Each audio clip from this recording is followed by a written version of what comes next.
आज के दौर में शिक्षा से संबंधित लगभग बहुत सी परीक्षाओं में सिंधु घाटी सभ्यता के इतिहास के बारे में पूछा जाता है। स्कूल और कॉलेजों से लेकर देश की कुछ बड़ी परीक्षाओं में भी इस पर चर्चा करने के लिए कहा जाता है। अगर आप सिंधु घाटी सभ्यता का इतिहास जानना चाहते हैं तो जल्दी से इस चैनल को सब्सक्राइब कर ले और साइड में दिए गए बेल आइकन को भी दबा दे।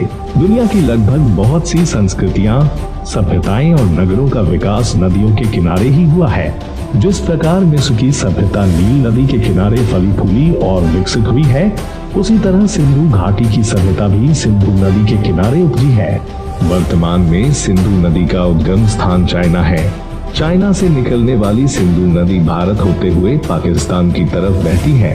आपको बता दें कि दुनिया की कई विकसित सभ्यताएं जैसे मेसोपोटामिया की सभ्यता, मिस्र की सभ्यता और चाइना की सभ्यता आदि से भी ज्यादा सिंधु घाटी की सभ्यता उन्नत थी।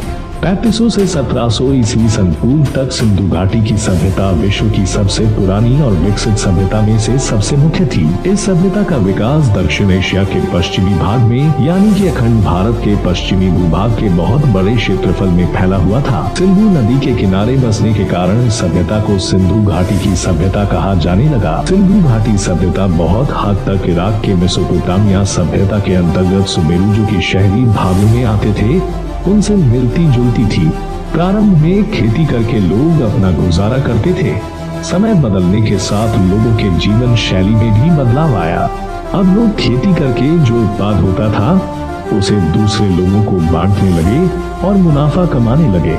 हालांकि ये मुनाफा पैसों में नहीं होता था, बल्कि कुछ कीमती पत्थरों या दूसरी सामग्रियों के बदले किया जाता था।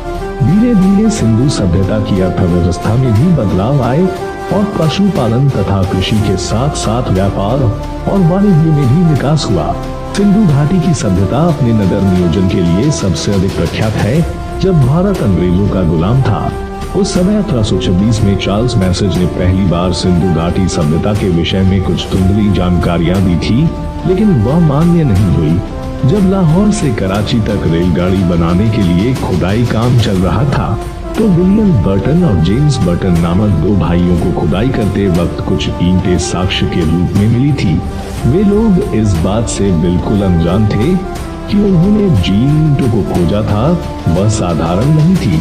उन्होंने इन ईंटों को भी भवनों के निर्माण और अन्य कार्य में लगा दिया।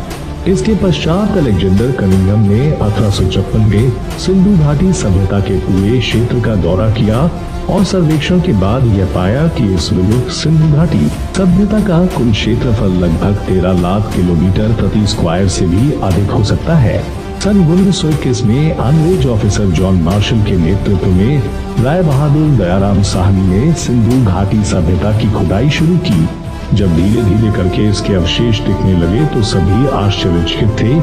सिंधु घाटी सभ्यता में सबसे पहले हड़प्पा सभ्यता की खोज हुई थी, इसीलिए सिंधु घाटी सभ्यता को हड़प्पा सभ्यता अथवा सिंधु सरस्वती सभ्यता के नाम से भी जाना जाता है। खनन कार्य के बाद सिंधु घाटी सभ्यता में लगभग 300 जितने अलग अलग नगर पाए गए थे। गुजरात में सिंधु सभ्यता की सबसे अधिक लगभग 200 जितने नगर खोजे गए थे। अगर वीडियो पसंद आई हो तो लाइक करना न भूले। धन्यवाद।